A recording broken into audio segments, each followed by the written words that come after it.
ফুলায়, গলাকে ফুলায়, কয়েকবার ফুলা পরে লাল টকটকে রং ধারণ করে।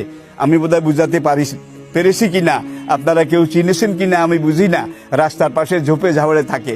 হ্যাঁ, এটা আরশুলা যেটা, সেটা নয়। এটা আরশুলা কিন্তু মাটিতে থাকে, এটা গাছে থাকে। এটার নাম হলো কাকড়াস, এটার নাম হলো আরশুলা।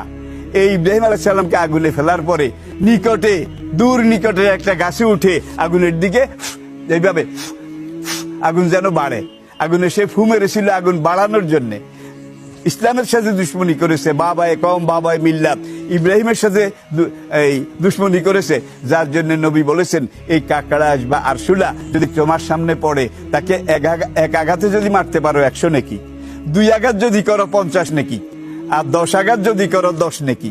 তাইলে বোঝা গেল এক আঘাতে মেরে ফেলা এটাই, এটা হলো টিকটিকিও নয়, আর ওই যে দব বা সন্ডা এটাও নয়।